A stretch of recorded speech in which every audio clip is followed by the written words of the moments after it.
This is a desolate, uninhabited canyon, yet every day I must lay mines here. Every 500 meters, a phalanx close-in weapon system is deployed, clearly meant to stop something from climbing up. But there's not a soul in sight. The only thing I can confirm is that this eerie canyon has existed since World War II. My orders were to monitor this area constantly from the 100-meter-high West Tower, while the East Tower across from me was guarded by Russian soldiers. Not only did soldiers from both nations have to perform their duties separately, but they were also strictly forbidden from communicating in any way. At first, I could endure the loneliness, until that day I peeked across with my binoculars and instantly lost my composure. I never dreamed that on the other side stood a woman with a perfect figure. She seemed to sense she was being watched, but by the time she turned, I had already hidden. This woman was no pushover either. While the longest confirmed sniper kill was 3,450 meters, she had successfully taken down an enemy from 3,800 meters away. Finding routine missions too easy, she had joined this more challenging tower guard duty. At night, her face haunted my dreams. Unable to contain myself, I glanced across again. Though she didn't respond, the seed of love had already taken root in my heart. After barely enduring until the next day, she unexpectedly caught my attention. Due to the distance,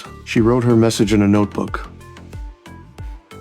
To her call, I replied with just 4 words, communication prohibited. I thought she'd be annoyed, but instead she wrote, today is her birthday. Do whatever you want. Seeing her playful demeanor, I raised my drink and toasted her birthday. Thus, we communicated our feelings in a unique way. Though separated by distance, our hearts grew ever closer. As our conversation flowed, she suddenly asked about my special skill. I replied, my marksmanship is pretty good. As a top-tier sniper, how could she resist? She insisted I demonstrate for her. Before I could even draw my gun, she showed off her own skills. Just as she basked in her triumph, I returned the favor.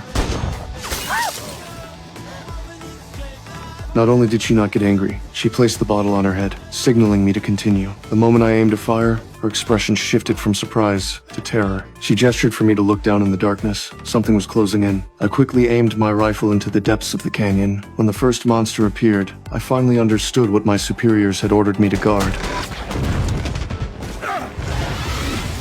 Seeing the overwhelming numbers, she mounted the heavy machine gun and joined the fight. Under the barrage of fire, the monsters were riddled with holes and fell silent.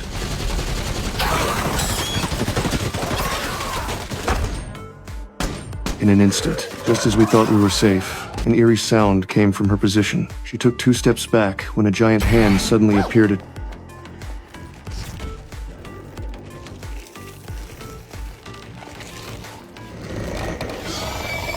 tree-like monster. Without hesitation, she fired a burst.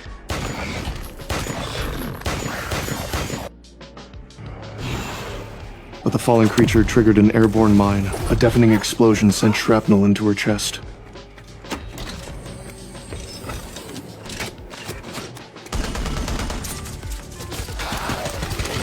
My timely rescue gave her a chance to catch her breath, and together we launched a desperate counterattack. The monsters triggered the defense system, and all the proximity cannons in the canyon roared to life. Bullets poured down like rain, blinding light illuminating the entire gorge.